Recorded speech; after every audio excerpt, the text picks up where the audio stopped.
What is up, everybody? My name is your local tax guy. Welcome to the Game On Financial Podcast. We are still going to work on changing that name. But like I said, I'm your local tax guy. I'm with Joseph. Joseph, who are you? Manager, Game On Financial. We're that. Here bringing some entertainment, education. You know how we do it. We're excited to be back. We were just talking about right before we went live how we had a little lapse in the uploads, but we are still filming the content, creating the content. So we've been consistent with that. This is our 15th week in a row of doing this, which is crazy. When we were starting the first couple, we weren't really thinking that it would get this far. We were hoping it would, and now here we are, episode 15. So pretty exciting. It is exciting. It's crazy to think 15 Thursdays in a row that we've done this. Well, one was on a Wednesday because of one Thursday. I think one of us was out of town or something. We didn't have a mic. The mics weren't. Yeah. We were out of a mic. That's what it was. And that was definitely not my fault. But no, so we've done 15 straight, and so that's 15 days. The podcast, of course, only runs an hour and a half last week, which was kind of crazy. But, you know, when you think about that, like those are dedicated times. We said we were going to do it. We've done it now, and you think back like, okay, well, could we have spent that time working on something else? And like, yeah, we could have. But since doing it, I think it's great for us and our team just doing it because you and I get to talk about probably events that, you know, quite frankly, you and I don't necessarily always have time to discuss outside of this. And, you know, I'm really enjoying it. Like, I look forward to doing this on Thursday because, you know, we had Brooke in here last week asking questions and whatnot. I really enjoyed that. That was good because that's somebody that's the ultimate goal. Like, we're helping somebody who's asking us legitimate questions rather than we can come up with topics all day long. And especially topics that we think are important.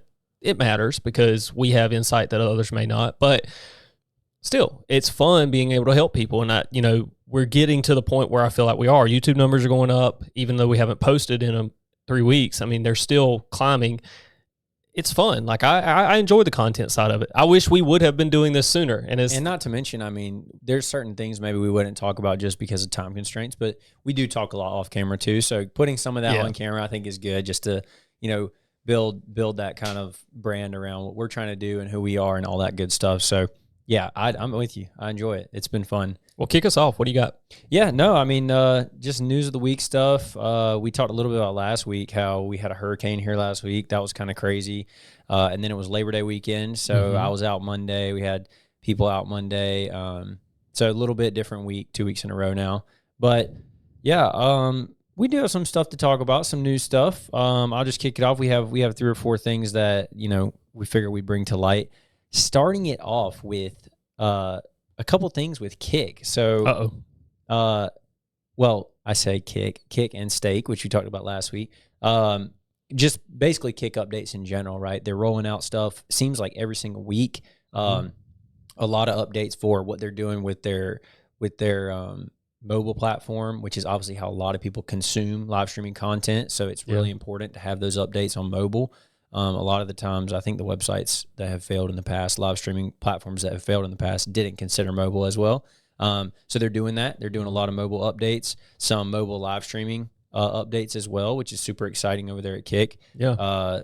Man, we've seen so much growth with clients and, you know, potential clients and just creators in the space on Kick. It's been super exciting. So that's the first one. Yeah. I don't think it comes with any shock. The second one, though, is that Steak, which is I guess owned by the same people that back Kick, was hacked for $41 million. Ouch. That hurts. Yeah. Yeah, that's tough. I mean, that's, you know, with constant updates, everything's been good news so far with Kick and with Steak. Not so much with Steak. Most people are focused on the Kick deals because we're dealing with the creators, and there's, you know, like you said, there's a tie between Kick and Steak. But you hate to see that because through all the positive updates, you're bound to have a negative update somewhere in there, and this is it. You know, too early to tell. Obviously, they're working on getting it fixed if they haven't already. But you hate to see that. $41 million is no small amount. The best we can hope for is that basically there was a stop loss in there somewhere, so that when the hack started, they got what they got, but then it was immediately, you know, ended. Yeah, what I was reading into about it was basically it was like 4 large transactions, crypto transactions that happened, and from what I could find out about it, which I think it only happened a day or two ago, it was just like suspicious activity. They didn't know what was going on, and then they put like a hold on the account. But they were 4 transactions for whatever, very large sums that summed up to like 41 million total. So yikes. There's no telling. I mean, the article I read was basically saying they didn't know if it would affect payouts for Kick and all that different stuff, or put a pause on stake operations for a day or two. I wouldn't doubt that it did. Yeah. Obviously, a large portion of what they do is with cryptocurrency and the blockchain. So, it's crazy that business operations nowadays, a lot operate off of that. We have some clients that operate, using crypto as how they get paid and how they pay people. Oh, yeah. And so it's really wild how just by 1 or 2 transactions, you can, change the entire scope of a very large company. The entire premise behind crypto, and more specifically blockchain, was it's supposed to be traceable, supposed to be better. The security was supposed to be much, much better. So you see this, and it's just like, kind of takes the breath out of you. It sucks. I mean, 41 million.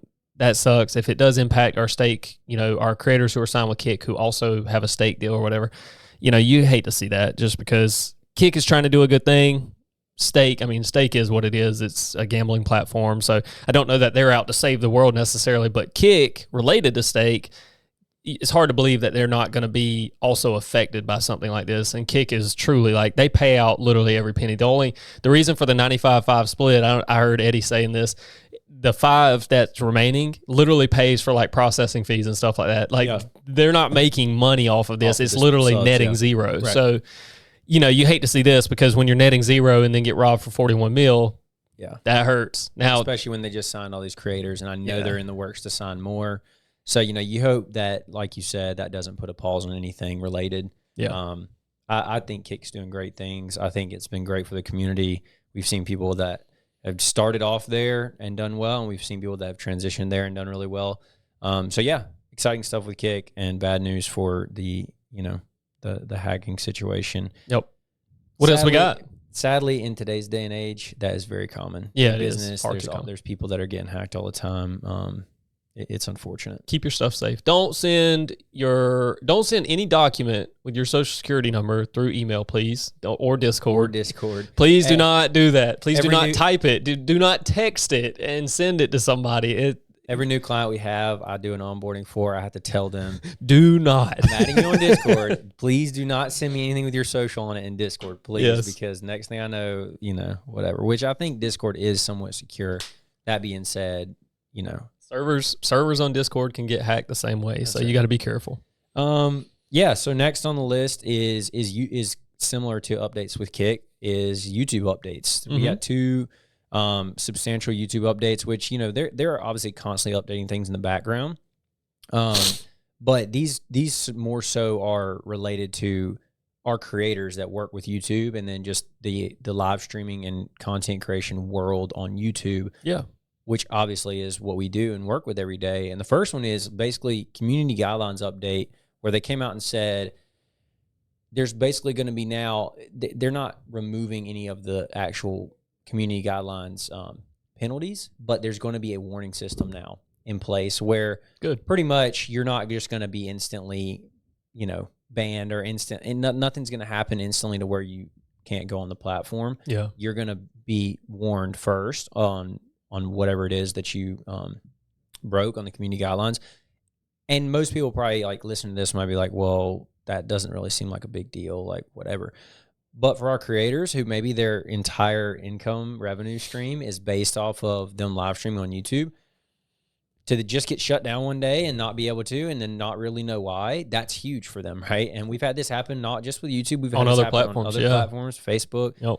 And I mean, you're talking about taking someone's paycheck and putting it on hold, and that's huge for a creator who maybe is still in that paycheck to paycheck phase where they really need those payouts, and they have payments, whether it's their normal everyday life payments or whatever stuff related to actually creating content, contractors, whatever, that are dependent on that money.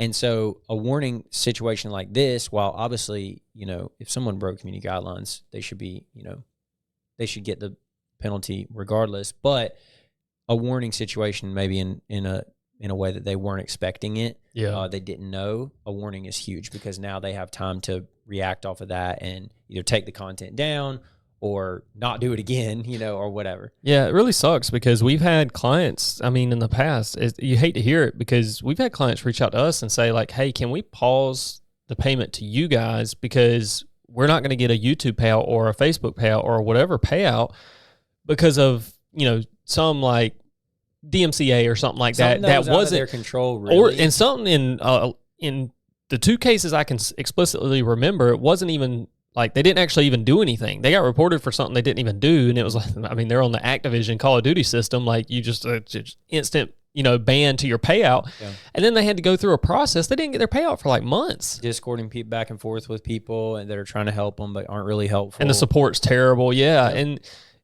we work with our clients while they resolve those issues, but not every vendor is going to do that. Like you can't call, in our example, Georgia Power, utility company, and say like, hey, my payout's not going to come this month. Can you just not charge me this month and I'll pay you when I get the money? Right. Like that doesn't happen. You're absolutely right. That's a massive impact. So this is a great update for YouTube.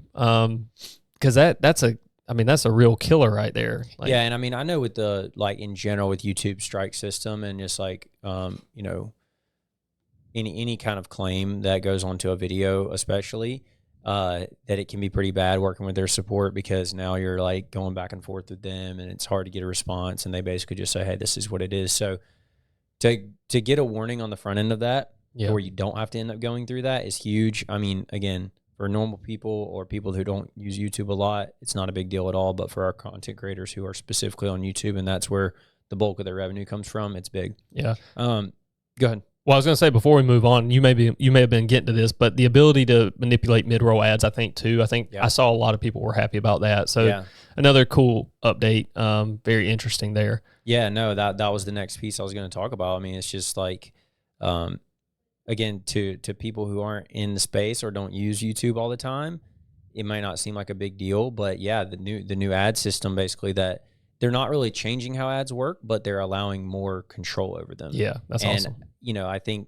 as you said, we saw a lot of people online kind of talking about this because I think that it was listed out yesterday or the day before, and a bunch of kind of reaction around it because the original sentiment that it was listed, which I think was by Deserto or somebody, they kind of made it sound like you were losing control over it a little bit. Yeah. And people started freaking out, and then it kind of got re-explained to say, no, the system is going to still work as it is. We're adding more features on when you can roll the ads, adjusting automatic or whatever. And I think that's huge because, again, AdSense from YouTube is a huge part of a lot of our creators' revenue streams. I mean, I would say upwards of probably like 85 to 90% of our creators are on YouTube in some fashion. Yeah, and I'll say this really quick, not to get onto another subject, but literally dropping like a news bomb like that with inaccurate information and then coming back and saying, like, that's probably the third or fourth time I've seen it here recently. Yep. I'm not going to name the other instances, but that gets really annoying, honestly. What is it nowadays, Garrett? It's always,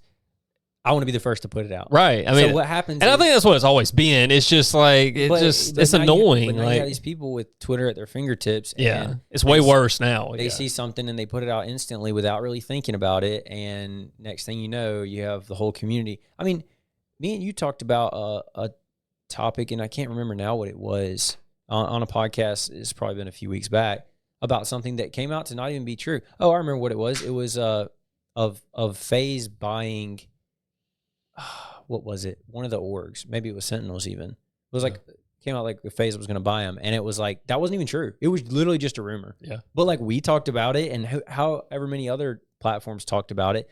It's crazy the misinformation sometimes that spread. Just to be first, and then you get all the impressions, so you don't care. First but wrong. Yeah, first but wrong. It doesn't matter. You got impressions, so it doesn't even matter that the content is quality and right. The incentive structure for putting out content on a platform like Twitter is incentivizing sometimes incorrect data, which is unfortunate because Elon's talked a lot about since he purchased Twitter how he wants that to be the source of like accurate data. He wants it to be the most accurate platform you can get on, and he's done the whole fact checking thing, and I think that is working some, but it's unfortunate, like you said, where there may be 2-3 million impressions on a tweet that truly is saying the wrong thing. How bad is maybe Activision's reputation or somebody else's reputation because somebody leaked a rumor that wasn't even true.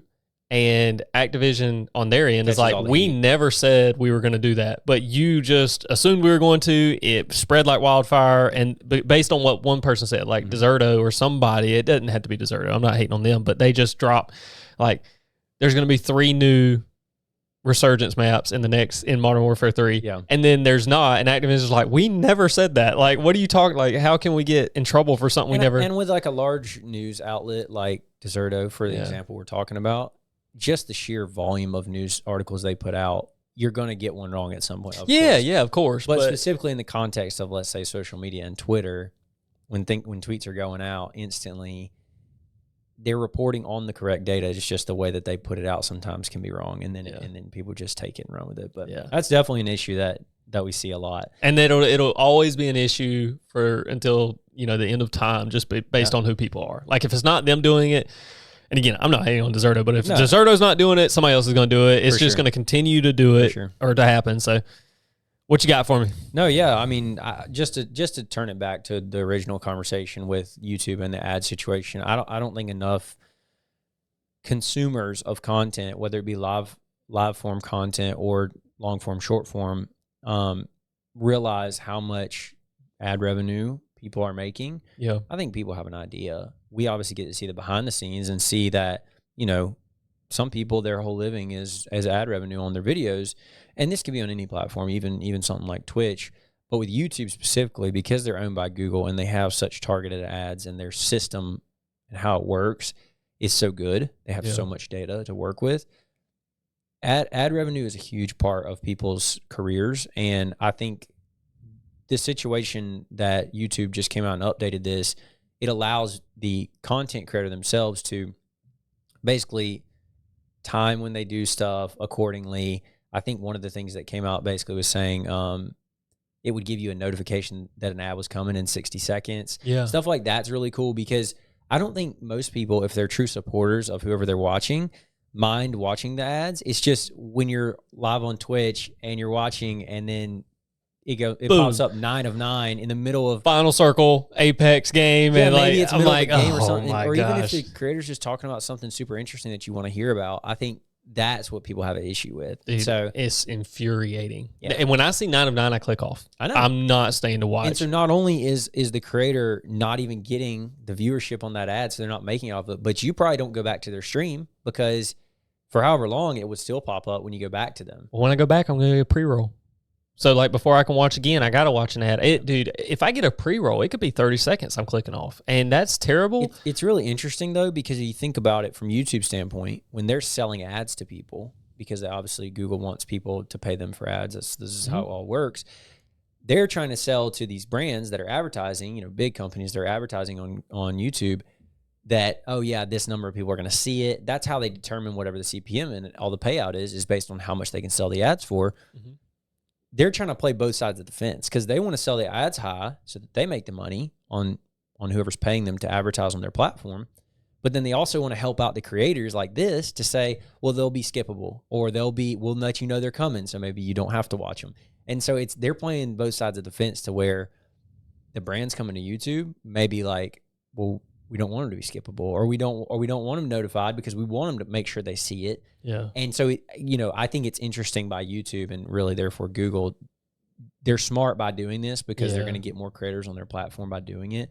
But also, I wonder long-term if it will affect brand relationships or who decides to advertise with them. I think they know they kind of have it in a chokehold. So Google, yeah.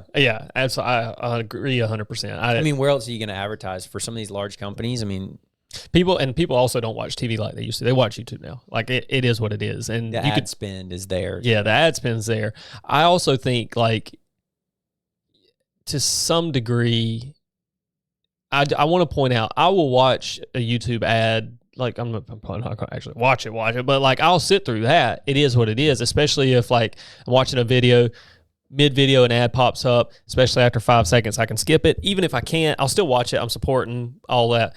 9 out of 9's egregious. Like I am not watching that. And if I have people that I follow really closely on Twitch and Kick, and there are a lot of creators that I really enjoy watching. 9 out of 9, I might watch through, or a pre-roll I might watch through. But there are like some creators, if I'm like, oh, I'm going to go see how so-and-so's doing today, just check up. And then I get hit with the pre-roll. I'm like, okay, never mind. Like, I'm not doing this. I'm too busy. I don't have time for this. So do you know why, Garrett? Oh, do you know gosh. why Twitch? Do you know why Twitch does that?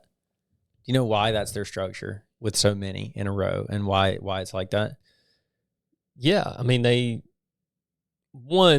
they're pressured to, they have to, because they need the revenue. You know, we talked about Kick a second ago, 95.5. The reason for that is the 5% pays the processing fees. That's it. And on the back end, I mean, yeah, you'd say, well, they must be doing everything for free. Well, the owners will do it for free. You know, they'll pay out of stake rather than Kick, whatever. They'll do that. And Amazon's not going to do that with Twitch. They're going to get what they get. And so Twitch has to run they have to run ads. Well, you have to have so many per hour, whatever it is. 9 out of 9 is the best way to fit it in. That's what they're going to do. So you're not wrong with what you're saying, but it goes a little bit even deeper than this, actually, because if you think about it, in a live stream setting on YouTube, if you've watched them, you might get 2 ads out of the whole time you're watching, an hour or 2. You might get like 1, 2 maybe. And in like a long form video, like a podcast, you might get 2, 3, 4 max. You're never getting 9 ever. Right. Well, the reason is because Twitch's base platform and how it was built, their software system on the back end, was never developed in a way to capture basically information from people to do targeted ads. How many times have you, or probably any viewers watching, been on Twitch and you get ads for stuff you have no interest in at all, right? You may have never hunted or fished in your life and you're getting an ad for Bass Pro Shops or something like this. Right. Well, it's because Twitch, what do you have to do to get a Twitch account? You need an email and you need to verify your age. That's it. So they don't have any information on you because it's Twitch. They're their own company. Now with Amazon, they've gotten access to a little bit more data. But the point I'm trying to make here is they're not targeted ads. If you're selling to brands to advertise on your platform, you cannot sell ads for near as much money if they're not targeted. Well, why? Because people aren't going to get a return on that ad spend the same as they would if it's targeted. Google, on the other hand, can run 2 ads because they know everything. Because they have all your data, and so they're all targeted. And so that's where the difference lies. And people all the time are like, well, it's just Twitch. They suck. They just run all these ads.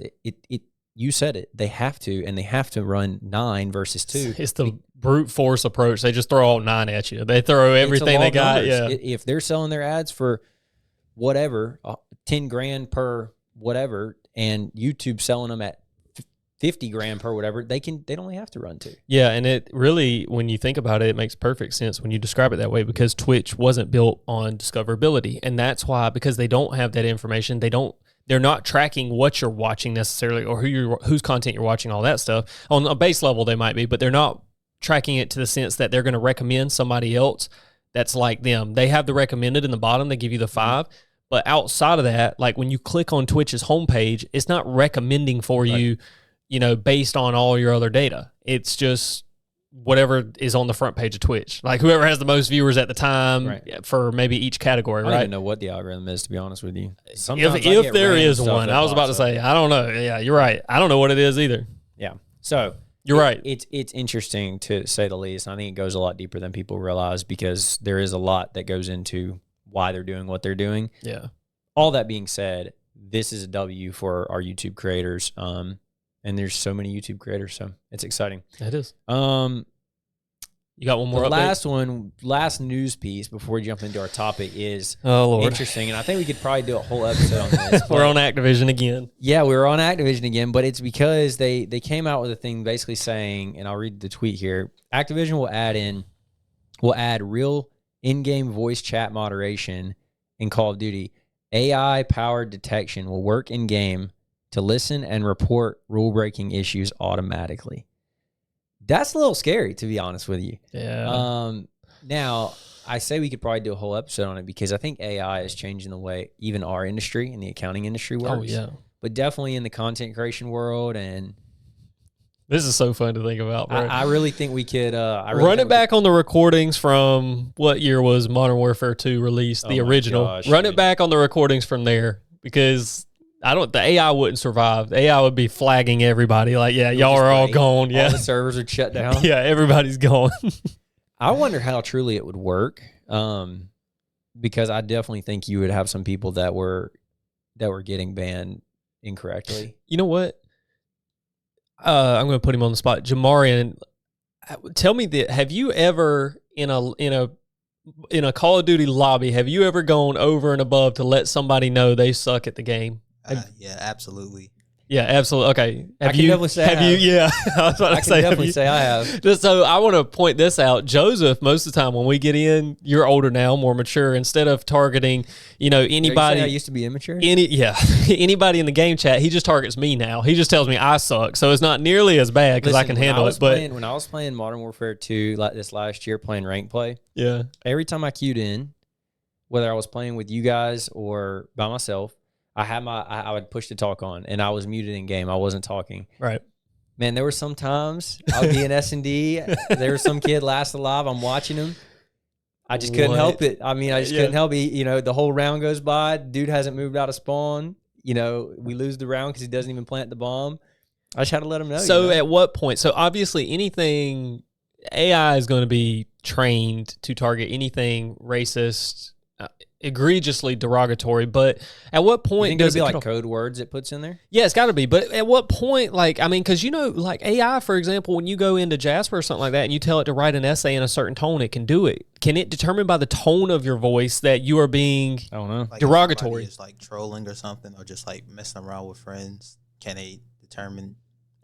That's what I'm saying. Can it determine that? But can it also, like you said in those S&D rounds, I don't get on there and say anything racist, but I get on there, I'm like, bro, what are you doing? Right, you know what I mean? Right. Can it determine from that tone? Like, I don't know. That is terrifying because now your account's getting flagged. How many times did this happen to you? You got flagged for cheating when I was getting reported. You were getting reported constantly. I got shadow banned because of my new account, so I was getting reported, and I just kept getting shadow banned. But bro, we were playing games. You were like, you at the end of the game, you have like a 30-20 record, or 30-20 KD, and you had X amount of time in the hard point, and it wasn't anything crazy, and you got reported and shadow banned. It's like, bro, what is happening? Like, it's not like you were 60, you had a 60 OKD or something like that. Like, there were noticeable cheaters, but you're still getting flagged.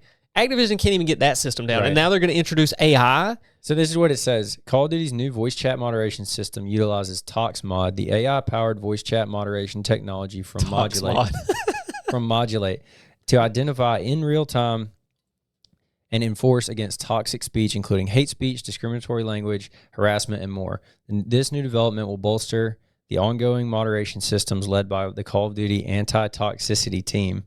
Which includes text-based filtering across 14 languages for in-game text, chat, and usernames, as well as a robust in-game player reporting system. Dude, what does that even mean? It says hate speech. Mm-hmm. So they, like you said, they're going to have a list, I guess, of words that whatever. I don't know about the tone thing that you brought up, but it's a really interesting point. Honestly, it probably won't work as intended to begin with, and they'll probably have to update it. But to be honest with you, totally honest with you, it doesn't surprise me. I think a lot more businesses now are using AI than ever before. And why would as we talked about a couple weeks ago, a $72 billion company in Activision not be utilizing technology like this instead of trying to pay people to moderate it? So Activision has a very ambiguous. Thank you. Big word of the day from Joseph today, not from Garrett, because Garrett doesn't even know English. I need AI. I made one up last week. Yeah, I made one up last week. So Activision, not saying one way or the other, based on the situation with Nick Merckskin, and then they bring in Nicki Minaj and 21 Savage. They are ambiguous. They literally couldn't draw a line between what is right and wrong to save their life, because 1 week it's one thing, 1 week is the next. They don't care what anybody says in maybe a song or anything like that, but they do care when Nick Merckx says one thing. I'm not saying whether it's right or wrong myself, because it's not my job to on this topic. This is Activision's business. So they can't decide one way or another. How are they going to decide here? You said hate speech. Like, what does that even mean? Like, if I literally said out into the void, you are fat. I don't know whether somebody's fat or not. I literally cannot see them. Yeah.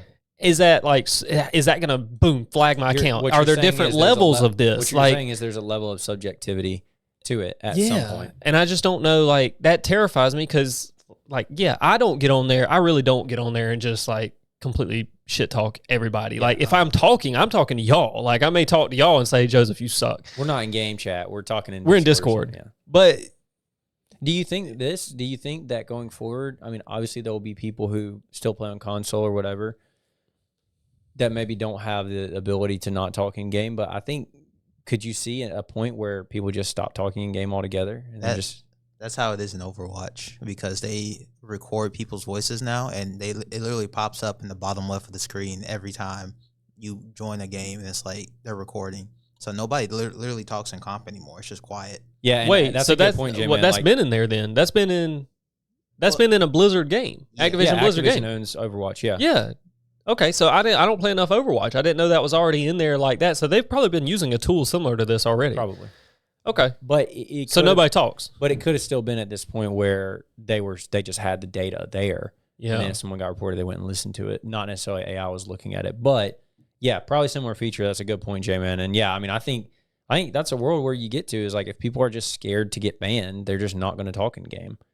I know I know for me personally, as we just joked about, just like going in game at the end of the game and telling somebody they suck. Like if I knew there was a risk of me getting banned, I'm just not going to go in the game chat. Yeah, I mean, bro, I'm not gonna lie. Like there were so many times in comp we would lose, and somebody on the other team is immediately letting us know about it, and they're like, "You suck" and all that. And like It's part of the game. it's part of the game. Like I didn't care. I was like, because what am I gonna do? Like, bro, I would do the same you went thing. double negative. You're like, I know I suck. Yeah, like you're right, bro. You got it. And then, bro, it's just like that's just part of it. And I know that's like, okay, that's a toxic culture. Like, yeah, obviously people take it way too far. Like they're And I think that's what this is trying to do is just it's avoid not from gonna taking do it it too though, far. bro. But yeah, I think that there's level. no way. Yeah. It's gonna be like, dude, what scares me is it's gonna be like everything else where like truly good natured jokes, like it could be me and you 1v1ing. And I say, bro, you suck, you know, and then boom, my account's flagged. You're I'm like, banned. bro, come on, like, what are we doing here? Like, Yeah, you no, just it's can't interesting. say anything. Like, I don't know. Yeah. We'll see. It's definitely interesting. Yeah, absolutely. I'm not condoning. By the way, I'm not condoning hate speech. I'm just saying, like, where does Activision specifically draw the line? What you're saying is there is always going to be some level of subjectivity to Yeah, that, it's it's unless you lay out those parameters and that standard that you're holding people to, that's not subjective at all. It's like here is the rule, or here is the list of words or whatever. People are always gonna push that line, and so Yeah, and it's always it's in somebody else's hands. And you said, what was the team name called? The anti-toxicity team or something like that? Activision's anti-toxicity team. Jeez, bro. Yeah, we'll get the tweet Like- thrown up on here and That's for terrifying, the upload so bro. you guys can see it. Yeah, because they're overlooking the data, and depending on how they feel that week. Like, I don't like the word. Jake in Dumb. the chat said he condones bullying. Well, we do not. We Jake, do not. at all. Is that what Jake I think it is? It is. Yeah, it is. He said, Oh, Mystery yeah, Jake. That's Big Jake. Okay. He said soft kids these days. When are we starting the Game On Sports podcast? I'm down. Dude, every day, Jake, will you join us on will you do Sunday?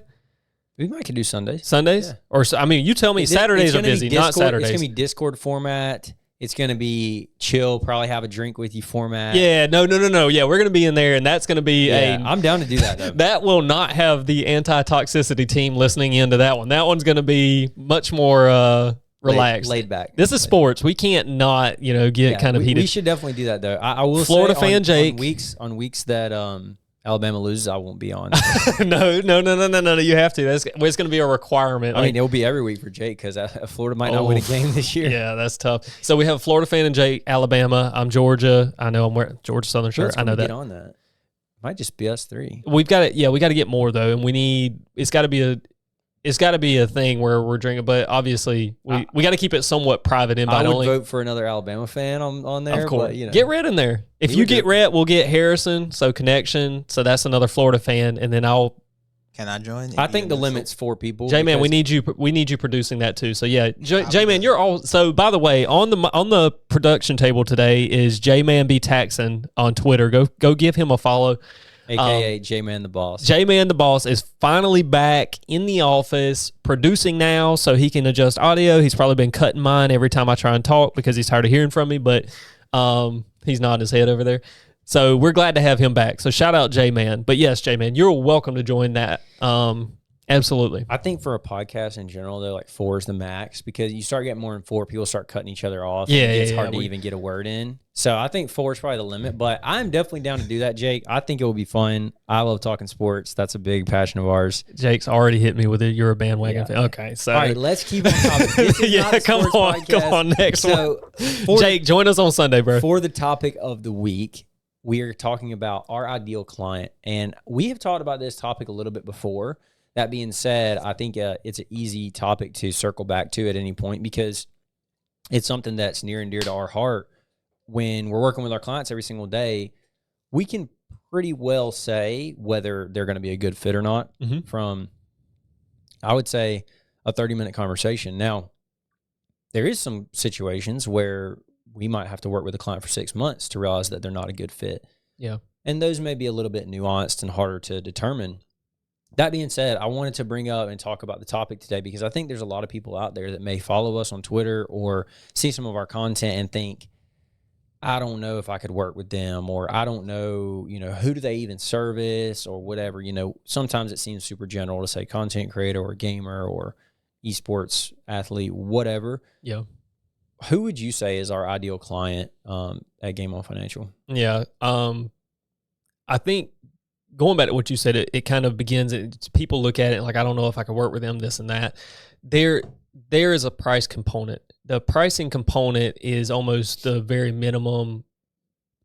It's almost like the kind of the very bottom floor threshold. And so like that pricing component, the barrier to entry per se. The barrier to entry. And so that's not to say like, we only service really high level. Like we have some creators who from the creator side don't make a ton, but they don't know what they're doing on that side. But they have a W-2 job and they're just part-time right now and they're trying to make the transition. So they can technically afford us, but it still may not make them a good fit. And so the barrier to entry is price. Just to your point too, we're going to talk about pricing here in a minute and the billing portion and how we even do that. But going with this. Yeah, and I was going to say like there's always that aspect. So like that kind of honestly saves us to some extent because it's so easy for us to say like, well, if you're not going to pay $1,000 for a tax return, that is a clear and concise, like either you can work with us or you can't right there. That keeps a lot from flooding our gates, right? And we have to do that because we cannot start. There are so many, like there are not enough accountants in the space. So our prices have to be somewhat high in order to somewhat block a lot of the well, it's supply and demand, right? And that's all it is. As the demand gets higher, we only have so much supply. It's me and you and J-Man. So if we're that limited until we grow enough to a point where we can hire more people, the price has to go up. So at the base level, I'm going to say the ideal client one is somebody who can afford us. And I say that not like that sounds, and when I say it, it feels toxic. It doesn't feel good coming like out of my mouth, but that right there is a crucial piece for us in maintaining supply and demand. So let's take price. Let's take price and pretend that doesn't exist. There's no cost to work with us. And let's say who is the ideal client that, and maybe I should have framed this at the beginning, but who's the ideal client for us to work with? Not worried about what we're billing them or what they're paying us per year, but to truly work with us and us feel like we can convey the most value. Look, does that make sense? Yeah. So we've gotten price out of the way, removed it. Yep. Because we're going to talk about that in a minute. Yep. So base level's gone. 2, what makes you an ideal client? I think the longer we've done this, we've had so much variety in people who they've worked with CPAs before, some who haven't, some who they know how the game works. There are some who are brand new to this entirely. They've maybe never even, not that they haven't worked with a CPA, they've never filed a tax return. They don't know what's happening. I think the ideal client is somebody who recognizes where they are and they're able to communicate to us what it is that they want. Mm-hmm. I had a great call the other day with a client who has been around the block. And I asked him, hey, if everything in a perfect world, everything goes to plan, what would you get out of this? Like, what would make you feel like you got your money's worth? Obviously, everybody comes to us thinking, I need help with taxes. We're going to do it. That doesn't even enter the picture because everybody just assumes that. He said, I just want communication. Like, I just want to be able to like talk back and forth with you, maybe throw an idea by you, this and that. And I'm like, okay, well, how much communication do you want? He recognized where he was. And I think that's part of like when you're selling or talking to them, being able to communicate that and really get that out of them. Mm-hmm. But some people say, I don't know what I don't know. And so I'm trusting that you're going to effectively handhold and guide me through this. Mm-hmm.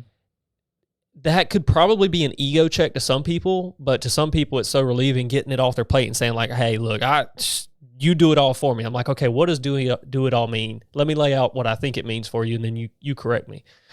And so somebody who has the ability to just openly say that and let me know where they're at, because ultimately we can help on either end. The client I was just telling you about, well, not client, prospect, I was just telling you about the first example, we can step in and help that person, and they've already been around the block. We know what they expect. But the other person who has no idea, has never done this before, they're maybe scared of this because they're like, I've never filed, it's the government, don't know what's going on. Yeah. If they can say that and they let me know that, then I know right then it's like, okay, a little more hand holding in the beginning, but I'm now capable of letting them know, like, you're in good hands. We got you. Not necessarily someone who has a, they could be on either side of the scale of knowledge and education on the space of taxes, accounting, the financial space as a whole. Yeah. They could be anywhere on that scale. More so what you're saying is someone who's willing to communicate with us and help set expectations. Communication is a two-way street, and everybody complains that they took their returns to their CPA and then they never heard from them again. While, yes, from our standpoint, if we want more business, we think it's better to take a proactive approach to reach out to not only clients, but potential clients. Mm-hmm. That being said, you mentioned supply and demand. No accountant has a supply problem. Like, people are coming to them out of the woodworks. We try to be more selective because we can control our pricing better, and we try to reach out to people when we want to work with them. We also try to proactively reach out to our clients because we never want our clients to say that about us. You can't expect that that's always going to be the case, though, and so communication is a two-way street. If you want something, ask. If you want something from your accountant, maybe even we've worked with people for 3 months and maybe they're not getting exactly what they want.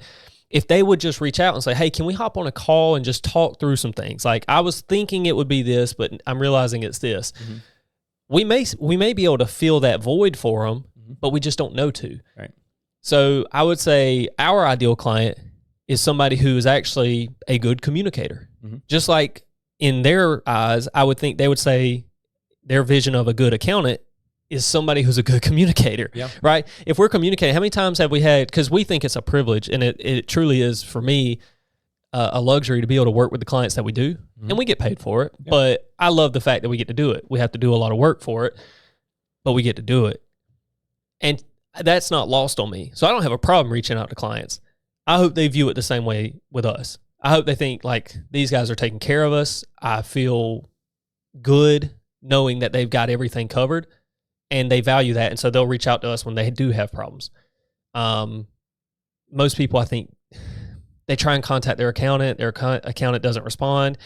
Their accountant's not responding because the client's not paying for that level of service. Mm-hmm. And so, you're kind of at this point where nothing's going to get fixed because guy or girl, this person can't get through to their accountant to tell them, like, hey, I would pay you more if you would do this for me. And the accountant's not answering the phone, so they don't know that this person would pay them more mm-hmm. just to do that, right? That it's broken. So my ideal client for me, and I know there's probably a bunch of different answers to this, but my ideal client, somebody who's a good communicator, 100% of the time. We can fix whatever the problem is. Right. We've done it a million times. Like, how many problems have we fixed, and they've all been different? Yeah. We can do that. I can't do it if I don't know, and if I don't know where you're at. Yeah, what your worries are, what your needs are, and all that. I would say one for me would be to add on to that, because I totally agree with you, and I'm one of the people here that talks to our clients the most, probably. So I can 100% agree that it can be frustrating when we feel like we're trying to communicate, but again, that two-way street's not happening. I think another one for me is a client, and this may tag in a little bit to the communication piece, but is a client who's committed and invested in their business. And what I mean by that is they care enough about their business to respond, to communicate. The people who I see that, and this could be any size. This could be somebody who's making millions a year from their media company or whatever content creation journey, or this could be somebody who's making less than $100,000 a year doing it. But if they care about their business and they double check on stuff and they respond when you get stuff, that's an ideal client for us, because it's just like a good coach. The coach can't care more than the player. we, as your service provider, professional services provider, your accountant, we can't care more about your business than you do.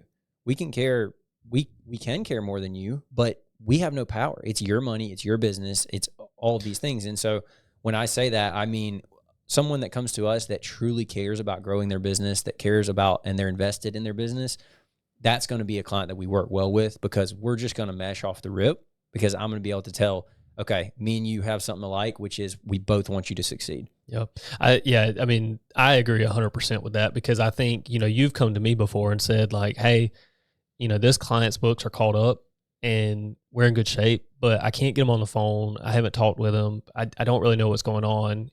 And the way you phrase it, you almost feel guilty. Like you can't do what you want to do, which is help. Well, you're just doing the books. Because we're billing this client each month, right? So we're taking their money, which we've agreed to, but we don't feel like or at least in this case, your example, I don't feel like I'm fulfilling as much value as I could if they would respond to me. Yeah. And that can be frustrating, because it's not that we don't want to, it's that we're trying to and we just can't. Yeah. And, that sounds like a good problem to have, because quite frankly, we've talked about the gym membership model. I think a lot of gyms sell these memberships and then they pray that people don't come in. They, right. like some gyms, like, yeah, you get that emphatic owner and they're like, they want everybody to use their gym. Like they're about it. Those gyms are probably going to grow more than the gyms that, like, they say the membership and then you never hear from them again. And they're like, well, we got your money, so it doesn't matter. We don't want that. Like, I hate that too. In fact, we have clients that are pretty good paying clients that we sometimes sit down and get frustrated about and consider even, disengaging with, because we have disengaged with some of these actually. Yeah, we just felt like we don't want the money if we're not actually providing the value that we set out to. Yeah, because if we don't feel like we're providing the value, it's easy for us. We can't get that. It's reciprocal, and that communication is a two-way street, because it's not that we need our clients to tell us like, oh, you're doing a good job, but we need to hear from you to know like, we're trying to fulfill a need. You are paying us to fulfill a need. We need to know that we're doing it. And again, I don't expect like every client to say, hey, you're doing great, Garrett. Like on some level, you're doing the books and you're doing what's required. And if the client wants more, then it is on them, right? Because they've engaged us. They're spending the money. Yep. If they're not reaping the benefit of what you're trying to offer, then that is on them. But that being said, again, going back to it, you kind of feel guilty, and I do too. And I'm like, I just want to get them on the call, because I know this is going to be so much easier when tax season comes around. If we can just get them on and get a tax plan in here, I don't want to surprise them with a big tax bill, and we can't do it. And it's frustrating, man. So you're right. Like somebody who cares about their business, I think to tie them both together, if you care enough about your business, you will communicate well. Yeah. We can definitely deal with somebody who comes to us for either a discovery call, or maybe they're already paying us monthly and we're working with them, who comes to us and doesn't know what they need. They just have questions. We can deal with that every day of the week. We can help you figure out your needs. We probably can tell you your needs better than you know them, because this is what we do, and we've done it for tons of people. We can't deal with people who won't even get on that call, because then we can't even talk and we can't do that. So how many times do you get on a call and you know what they need, and you don't know, 90% of it, right? And the other 10%, there's maybe some context you're missing. They may need slight variations, but you know what they need. Right. But you need them to say it. Yeah. Because you need them to know that that's what they need, and you need to hear it from them, because while you just assume, and that kind of goes back to the communication. Like I can hold your hand through this, but I need you to know what I'm holding your hand through. Like this, I think some clients pay us thinking like we're just going to do it all. Yeah. We're going to do most of it, but we there's can't still make it disappear. We can't run your business for you. That is not our job, right? We can't ever do that. And so, yeah, I mean, at some point, you need the client to step up and say, like, here's what I need. Right. And in the beginning, it's hard. But like I said, that the first example I used, that person's already been around the block. They know what they need. Yeah. And they know they need communication. They don't know how much. And I think I know that aspect. But them coming out and saying, like, I just need somebody I can talk to, communicate with, and I'll say, okay, here's what we're going to do. We're going to set up once a month, this, and this. And if that doesn't solve the problem, we'll reconvene and we'll figure out a different solution. Right. That solution may be disengaging. Like if we can't fulfill that need, and to your point, we've had clients who have been here for 6 months and we don't talk to them enough. Like they're like still frustrated, and that's borderline somebody you may not ever be able, no level of communication will help. Right. We disengage with, but that's not usually the case. Well, and I think there probably is more. And if you have another one, please feel free to add it in. But there probably is more factors there of what makes the ideal client. But to your point about the 6 month mark, sometimes it may take us that long to realize that they aren't communicating, or maybe that they don't care.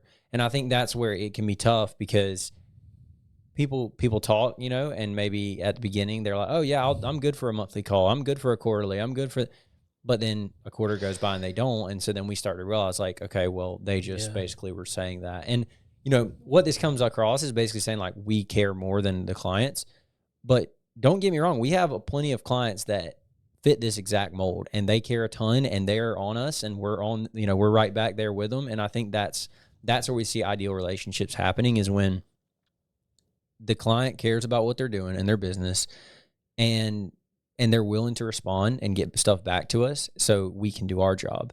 Those two things in combination. Obviously there's other things, but I would say those are the two main ones. And then the last piece that I kind of want to talk about, which goes into the pricing component, which, as you said, is kind of first, is that they know the value of what they're paying for. Yeah. And that's the reason that I say that is, and how that's related to the pricing is, that's how we price things, is we price them based off of the value we feel like we're providing.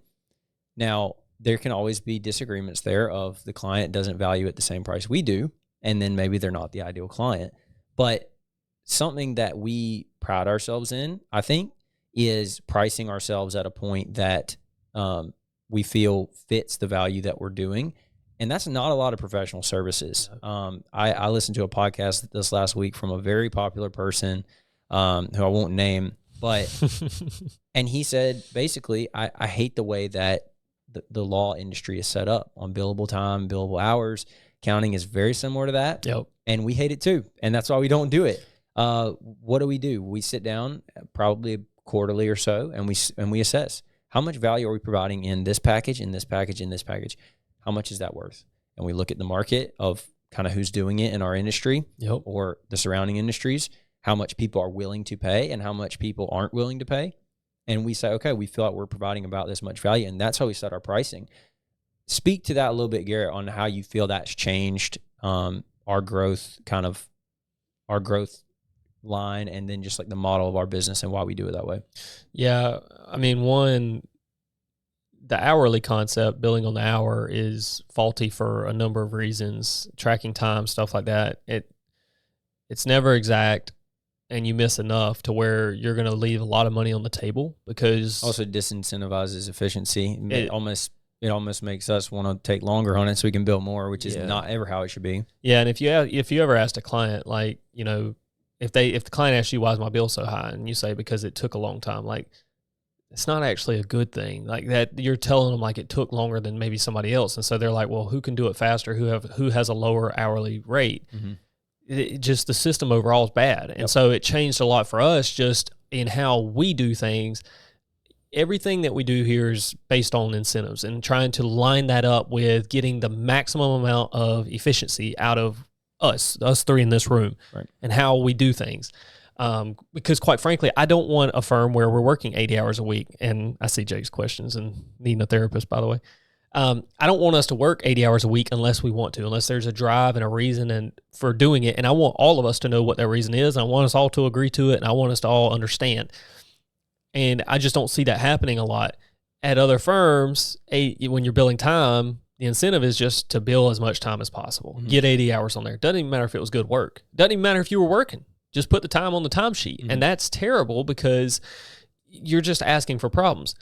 We bill, we remove all that. We're not asking our staff to do any of that, anything like that. We're just come in and work. Don't worry about the timesheet. Don't worry about any of that. Work. Get faster, get better, because the more we do that, the more money we make. We base everything around, like you said, the value we provide to the client. If you start looking at things that way, that conversation with a client is much easier now.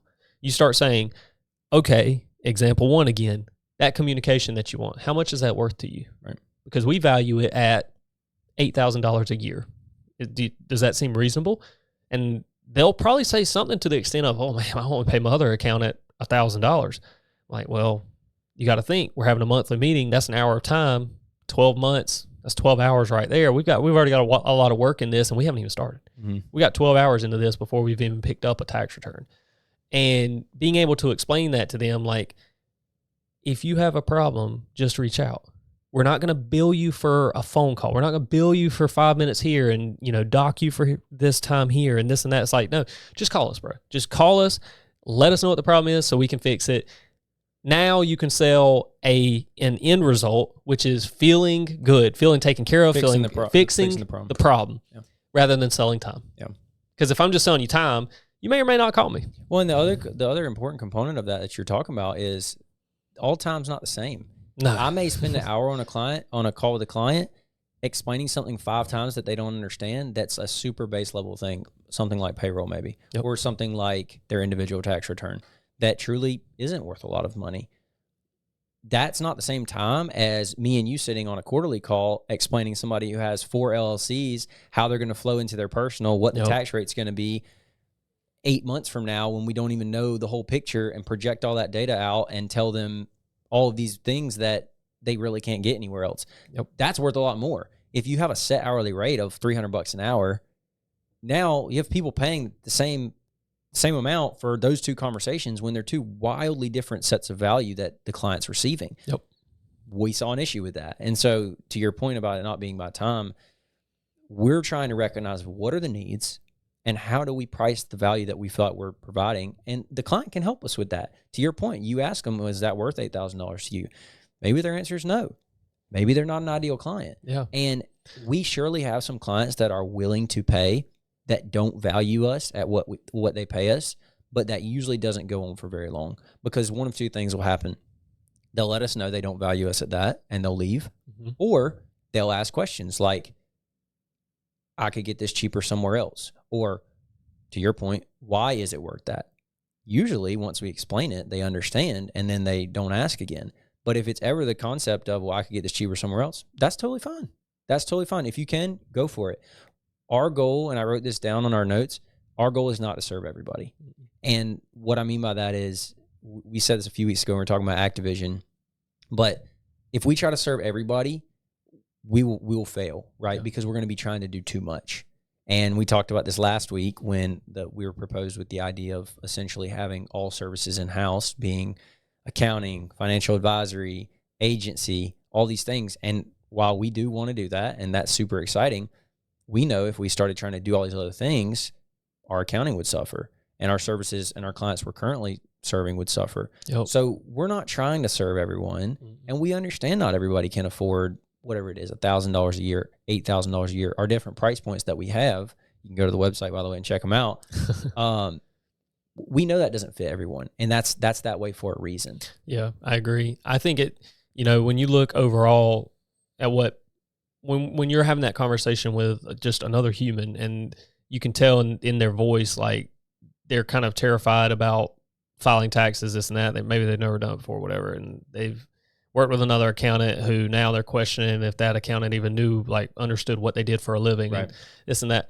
What we're selling is a desired result, a desired state of mind, in that, like, I don't know if your tax return is going to go out by 4/15, because it may not make the most sense to do that. It may make more sense to extend your return truly, because we're going to be waiting on a K1. We need something. I don't know if you're going to get a notice or not. The IRS might send you a notice. They might not. You might get audited. You might get audited. What I can promise you, though, is whatever comes, we'll fix it for this amount. You give us this amount monthly, right? And you've got us on retainer to fix your problems when they come up. Part of your problems are questions that you have. Part of your problems are things that we don't even know are going to happen yet. Right. And you can go to bed at night knowing they're taken care of. That is worth so much more than saying, I'm going to charge you $1,000 for a tax return.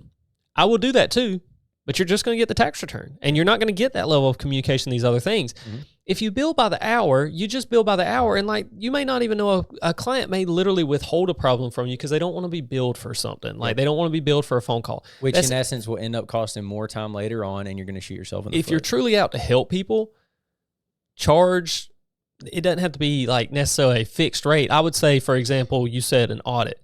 An audit's probably something, because it's an entirely separate engagement, I would probably charge separate for, and I would tell clients that in the beginning.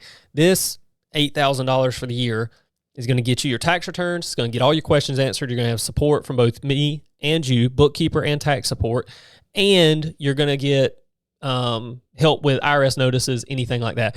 A full-blown audit, we will charge separately for, but we're still going to handle it. We can still handle it. It's just that's going to be like, an audit could come literally in April, and now we've got it could take a week, right? That's just too much time to say, like, for everything, right? Yeah, that's scope creep. Yeah, there's going to be scope for everything. There's going to be scope for just a return, and then for monthly service, for advisory, and that's why we have different packages. But to your point, we're pricing those things at a value we feel like we're adding, and plenty of things can change that value, right? It could be based on how much data it is. It could be based on how large the client is. To your point, it could be a time constraint. They need it quickly. All these different things can change why that would be more valuable. But the end result is we put a value on it based on our knowledge of the industry, what we do, how much value we feel it is, and then you as the client, get to decide if you agree that it's worth that much to you. And I wouldn't say that every single one of our clients probably falls in the same line of where they value that. I think some of them don't really even understand why it is what it is. They just pay it because the peace of mind. Yeah. But that's what we're constantly trying to do. And so much better control for us too. I mean, think about the hourly phone call system. You're getting invoiced after the fact, and you don't know what it's going to be because you're like, we're just going to record down the time. At the end of the month, we're going to say, oh, we put 10 hours of time to this client. They're getting billed $3,000 or something like that. Mm-hmm. And like now you just get a random invoice. You're like, I didn't think about that. We're telling you up front, it's going to be this amount. I don't know what problems you're going to have. I really don't. Change. It's going to be the same every month, whether you call me once or whether you call me 30 times. Yeah, and I don't know. You may get a notice tomorrow. I'm not promising you that something bad won't happen. In fact, the opposite. I'm telling you something's going to happen along the lines. What you can trust is by paying us, we're going to fix it. Right. And that's a lot different than saying, like, we're going to charge you by the hour if we have time. Right. If you call us and you can't get a hold of us, we just don't have time. And some people might say, well, then if you're telling us how much it'll be up front, why can't we pay all of it up front instead of monthly? You can. And we'll do that too. If you want to pay up front, we'll give you a discount too. No, that's a lot different too because it helps us plan. Because now we can say, like, we've got 30 slots. And if you're one of those, then you're getting serviced. And if not, we can tell you on the call right now, like, we'll take your call and say, hey, look, we can put you on a waiting list, but we don't have time. Mm-hmm. No accounting firm there are accounting firms out there doing this, but like the firm we come from, they weren't doing that. They weren't saying like, we're going to put you on a wait list. Well, and a lot of smaller or even mid-sized firms, regional firms, they're servicing the area they're around, and they're not. That's not how it works. No, it's get not. To you when we get to you. It's people no expectations. People hate. I would hate that, bro. Yeah. Get to me when you get to me, like that. Because if you no say one that, no one really cares if stuff's going to be delayed or whatever. They want to expect it. They want to know what the expectation is. Yeah. And so that also, to your point, the price allows us to do that, is to set expectations correctly. Yeah. So, I mean, to tie this all back to who is our ideal client, I mean, we touched on communication being very important. Somebody who can communicate with us, not necessarily high-level communicator, but communicate how they feel and what they feel their needs are, and really just respond when we need you. Somebody who cares about their business, definitely. Yep. At any stage, you could just be starting, but as long as you're passionate about it and you care, we will work well together. Absolutely. And then somebody who values us at the price that we set, and that's not going to be everyone, and we know that. I'm sure there are other things that we could think of if we really dissected this, but just off the top, we didn't talk about this before. This is just us thinking about our current clients and how they fit into, how we feel about them.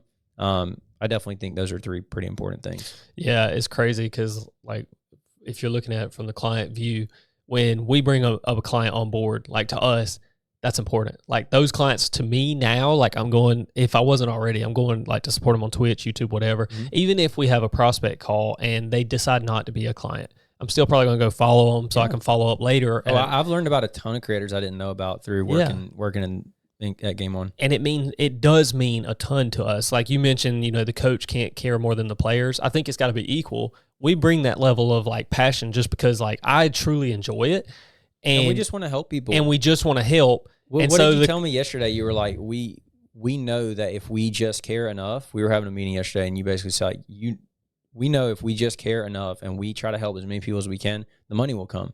The money will come later. We don't need to be worried about getting all the money now. If we just help as many people as we can, we don't even need to worry about that. And so that's a constant. And so that level of passion, I think that could maybe even scare some people off, because, like, when we do that, to us, it's like, it's almost like you're like one of us now. Like when you get brought on to the firm and everything, and we're going to do everything we can to take care of you and to make sure that you're doing well. And that goes beyond just accounting. Like I'm subbed to like almost all these people. I'm like trying to support them in other ways, and it's not massive amounts, but still like, it's like these are my people. Like I love getting to work with these people. Well, we're trying to build a community around what we're doing as well, which is I think what you're kind of talking about. And to them, like it's just an accounting firm. Like I just need my taxes done, this and that. Like yeah, that's true, but you can rest assured that's not how we look at it. Like we're gonna reach out to you because we're excited to get the work done. And we do have those clients too. You know, to talk about ideal client, we have clients we only do a tax return for that we don't talk to all the time. That maybe it is super easy and they just get us the stuff one time and boom, boom, boom, and it's done. We have those too. Yeah. We're still following them. We're still, we're still supporting them because it's part of, growing Game On and all these things. And so I think to your point, man, we really do care about it. And yeah, I think for the people who maybe don't feel like they're an ideal client or they don't know if they work with us, just reach out and ask. I mean, we can pretty quickly determine if it's just not going to work, or you will be able to determine it based off of what we talk about. Yeah. And to circle back before we finish on this conversation and finish the episode, to talk a little bit more practically speaking about like what that would look like, we have a range of clients, to be honest with you. We have clients that are content creators that their sole focus is creating content, whether it's YouTube, Twitch, Kick, live stream, short form, long form. We have those clients. They're just doing content creation. Maybe you're an esports player, for a team, and you actually have a W-2 as income. You don't create content on these platforms and get a 1099. Mm-hmm.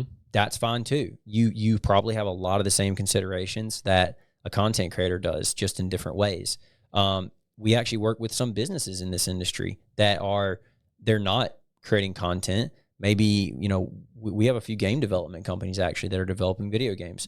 That doesn't fit your traditional mold of, content creator. They actually don't create any content. Right. But they're in our industry and they're a business, and we can 100% help them. Funny enough, they actually have a lot of the same filing requirements and a lot of the same needs as a content creator. And so if you're wondering, you're listening to this or you see our content or Twitter and you're like, I don't know if they can help me or if like my situation or whatever, we probably can. Yeah. And I think in most cases, we're just a DM away from determining that. So yeah, it's crazy how easy we've made it just based on prior experience, not bragging on us again, but like you said, a DM. Like we don't hesitate. We jump at the opportunity to just be able to talk to as many as possible, and not like in a desperate way. It's just we love doing this. Like when creators, no matter the size, when they reach out and say, "Hey, I don't even know if this is something you can help with, but can we hop on a call?" And like I had a question about an LLC the other day and setting one up, and that's more of a legal function. But just being able to tell them, like, one, listening to what they had to say and asking questions, but two, hearing when they said it, and I was like, yeah, I would definitely recommend an LLC based on what you've told me today, but I can't set that up for you. I didn't even do anything for them other than tell them that, and they were like super grateful and all that. They probably won't be a client right now because based on the income level, it's not quite at that threshold. Mm-hmm. And so we got to help somebody that day they're not going to pay us or anything like that, and it's fine. Like ultimately one day, maybe they do come and use us, maybe they don't, but I can guarantee you if any of their friends ever have a question, they'll tell them, like, just go talk to this guy. Like, he's super awesome. He'll help you out, this and that. Well, again, that just goes back to our sole focus of just helping people. Just helping. You were still able to help somebody, even though we're not monetizing that 30-minute phone call you had or whatever. We're not worried about that because we realize it's helping grow the brand. Yep. It's getting our name out there. And we know that if someone's setting up an LLC with you right now, what are the odds that in 2 or 3 years their income will be at the point where they need us? It just will, and we know that, and so we're not worried about it right now. We're not trying to planting seeds. Yeah, and that's the whole thing. So we talk about it all the time, planting seeds, just getting out there and whether we can help them or not, being transparent with them, telling them like based on everything that you told me, this is how I see it. Not the end of the world though. If like you want to go a different route, whatever, like that.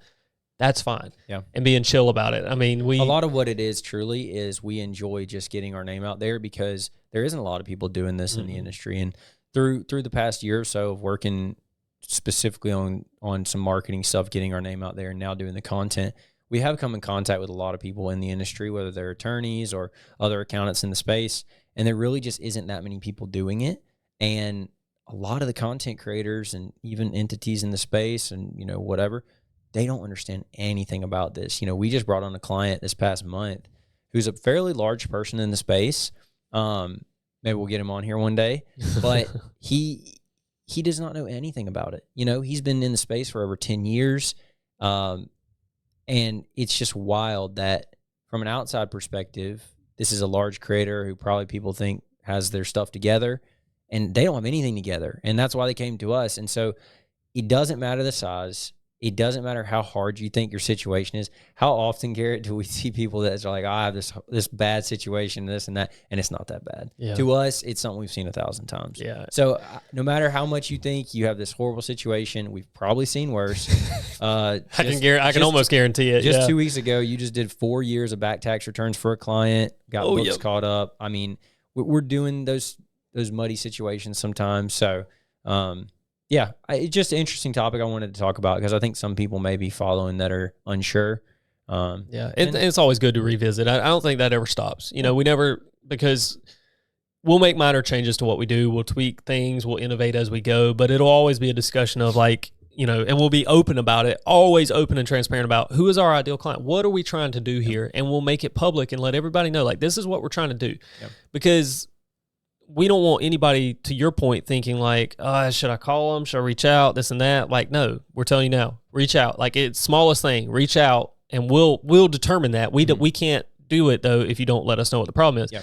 In the future, maybe it changes slightly, but you'll always know along the way where we're at in our journey. Mm-hmm. And I'll also say, this isn't fully benevolent, we're just doing these things because we want to be good people. No.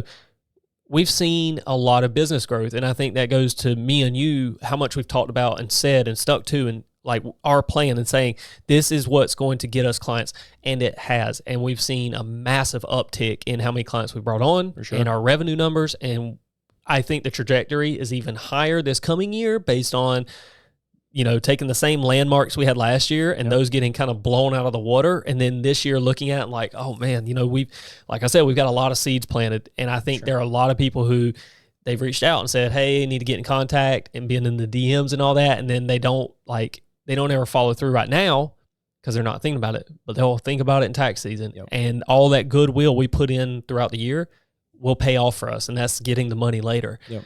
And so I don't want people to think oh, wow, you guys are just doing all this out of the goodness of your heart. No. It's a business at the end of the day. It's a business, but we're passionate about it. Yep. And we think about these things often. And we're not doing this, just to do it. We're giving this goodwill away knowing one day it will pay off. And I think that's the best way to do it because there's nothing wrong with doing a service and getting paid for it.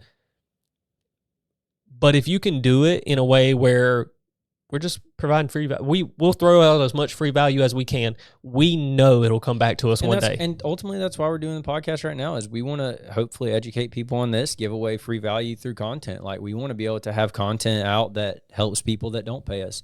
And same way, because we understand there's people that can't afford our services and we don't want it to stop there. We want to hopefully help people who maybe just are listening right now. So I think that wraps up the topic. That wraps up that topic. I do want to point out, Jake, you have lost your ever-loving mind. I don't know if you're reading chat. Jake, you're going rogue. Off the rails here. We'll talk about this. Join us Sunday for our first ever, what are we going to call this? He said Game On Sports Podcast. We'll see. Game On Sports Podcast. We need to call it something like Off the Rails or something like that because this is going to get wild. Jake is already getting wild in our chat on the wrong podcast.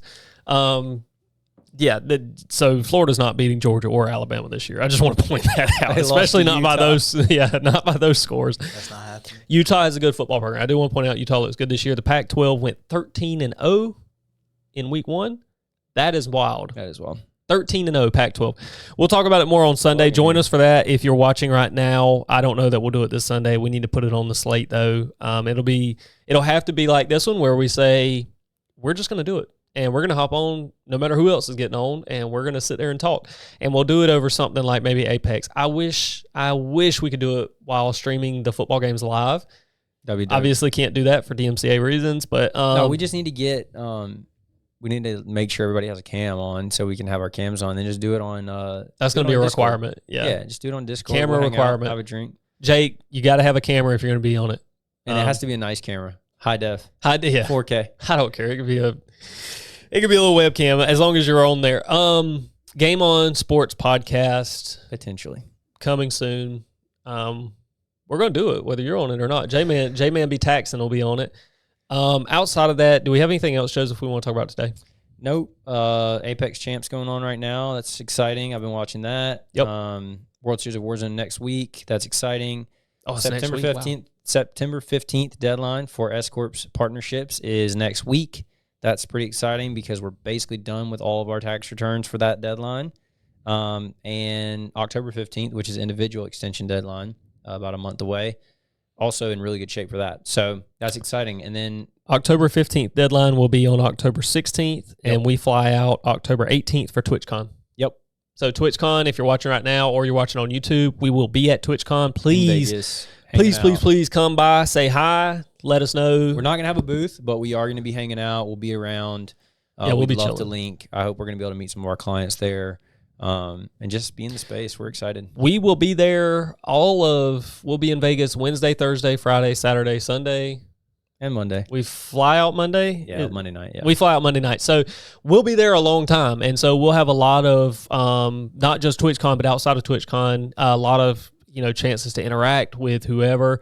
If anybody wants to get a hold of us or anything like that, we'll have to make a point. I'll be sitting on the strip in Vegas doing tax returns for people. Yeah, we got a lot of work to do. Just kidding. Yeah, we're going to do it live, like tax returns live or something like that. But yeah, that's pretty much it. I mean, a lot of kind of stuff coming up for us this fall. It'll be holiday season before we know it. Football is back. We're excited for that. But yeah, that's pretty much it. Hope you guys enjoyed today. Hope you learned something. If not, we'll try again next week. But drop comments below for anything. We'll have in the description Discord. Join the Discord, please. We're trying to build that out. We want to build community in there. Maybe, again, helping people that maybe can't afford services. And yeah, that's it. Like, comment, subscribe. Thank you for coming through. And yeah, that's it. And now I do not have to awkwardly get up and walk over and turn it off. J-Man. Thank you. We've got producer J-Man. Shout out to J-Man for being here today. Thank you, guys. We'll see you next time. See you guys.